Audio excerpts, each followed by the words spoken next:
There is some new reporting tonight on a name that has come up in past committee hearings, Senator Ron Johnson. Today, CNN tried to speak with the loyalist of the former president about possible evidence that indicated he was involved in the fake elector scheme. You may remember reporters tried to ask him about it last week, and then this happened. Senator Johnson, how much did you know about what your chief of staff was doing with the alternate slates of electors? No, you're not. I can see your phone. I can see your screen. Explain what your chief of staff was doing. Does your chief of staff still work for you, Senator? Can you explain what happened there? Why was your chief of staff even offering this to the vice president?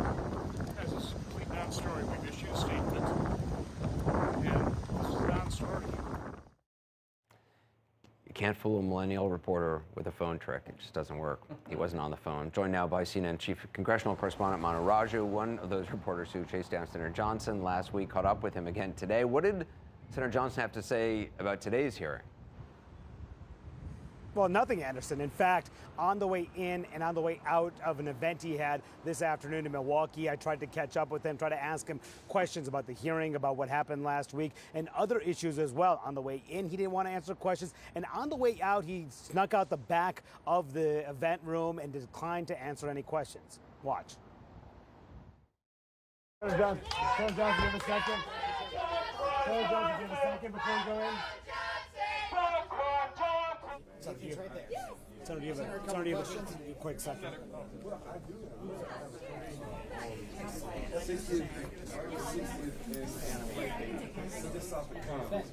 Senator Johnson, do you have time for questions, please?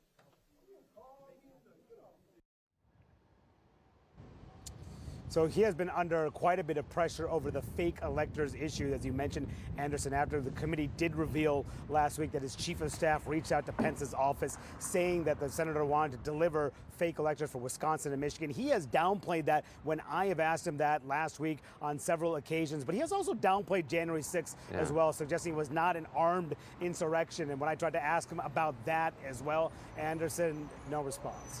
Yeah, I mean, his comments about it being just kind of not that it wasn't an insurrection, there weren't weapons, all that sort of stuff, it looked just particularly bad today. It's understandable he would want to try to flee, even though he didn't use the phone excuse this time, Manu. Yeah, that's right. And the Democrats he's up for re-election in a very difficult race. This is the perennial swing state. Democrats have come after him on this issue. Several of his potential Democratic opponents in the fall have either called on him to resign or even went as far as calling him a traitor to this country. Now, Johnson wants nothing to do with these issues. He wants to talk about the economy, the inflation, Joe Biden's agenda, not even talking about the abortion ruling that came down last week. That is what he's concluding will get him a third term in office. Democrats are pointing these other issues that Johnson clearly does not want to respond to. Yeah, Manu, appreciate it. Thank you. Joining us now, CNN Chief Legal Analyst Jeffrey Toobin, CNN Senior Legal Analyst Laura Coates, CNN Chief Political Correspondent Gloria Borger, CNN Political Commentator Alyssa Farah-Griffin, former Trump White House Director of Strategic Communications. Jeff, I want to get your reaction to the statement from Cassidy Hutchinson's recorded testimony about a conversation she had. It was before January 6th with the White House counsel, Pat Cipollone. Let's play this. Having a private conversation with Pat late in the afternoon of the 3rd or the 4th, that Pat was concerned it would look like we were obstructing justice or obstructing the Electoral College count. And I apologize for probably not being very firm with my legal terms here, but that it would look like we were obstructing what was happening on Capitol Hill. And he was also worried that it would look like we were inciting a riot or encouraging a riot to erupt on the Capitol, at the Capitol. I mean, is that the closest we're going to get to Pat Cipollone actually testifying? Probably, but it's enormously important in and of itself because, one of the crucial issues here is what did the people involved here, starting with the president, know what was illegal? I mean, was this just a good faith effort to try to count the votes correctly? Or did they know that they were potentially committing crimes? If you listen to the statutes that she was referring to, It's exactly right. Pat Cipollone understood exactly what the risks were here. And the thing that we're really missing is what conversations did he have with President Trump? Presumably, he said the same thing to Trump. You are violating the law if you do what you appear to be doing. And the fact that Trump was warned that, if he was, would be extremely important in a potential criminal investigation. You know, listening to the testimony today, it seems like Pat Cipollone was running around like Chicken Little at every moment, saying, look, we're going to get charged with every crime imaginable. This is terrible. They had this meeting at the White House with all the lawyers. He said, this is a murder-suicide pact. We cannot possibly do this. You cannot replace the acting attorney general with Mr. Clark. And over again, Pat Cipollone was saying, no, no, no. But nobody was listening to him. Donald Trump at that point, correct me if I'm wrong, didn't really like Pat Cipollone very much, even though he had defended him on the floor of the Senate during impeachment.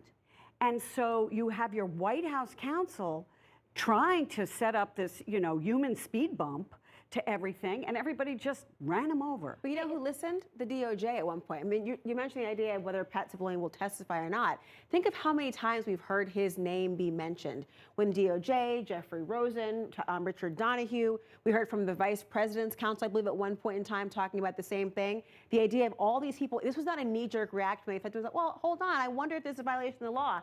These are contemplative people by the very nature of their positions. They have to figure out what laws might be implicated. They're well aware, and what they're talking about is we might get arrested or charged. Yeah, because that's what you're doing. You're trying to incite a riot. You're telling people, come with me, you know that you're armed, and march right to the Capitol. These were not things that were just out of thin air. These are things that seem to be more and more premeditated, and a conversation where they actually knew there was a problem. And one of the, Oh, go please. ahead. I was No, saying, Melissa. a theme that I know from my time in the Trump White House, but that went along with today's hearing, is that people, yes, gave advice to the president, but oftentimes advisors kind of gave it amongst themselves. A moment that stuck out to me, not an advisor, was that Kevin McCarthy called Cassidy Hutchinson to say the president can't come to the Capitol. That's similar. I do know that Pat did go directly at many times to the president, but he also was going to the chief of staff, which was met with a dead end and a closed door.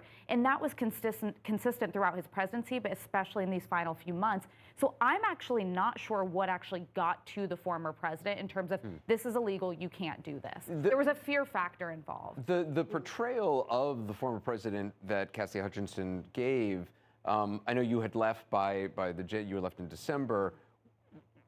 Did it ring true to you? Did it remind you of times there, or was it a different Donald Trump in, you know, the dark days of the early January? It's kind of all the same. Bob Woodward could speak to this as well, who spent a lot of time with him. There's the side of Trump that's very affable and enjoyable to be around, and then there's the side of him that is self-interested, that is cruel, that is angry and unpredictable.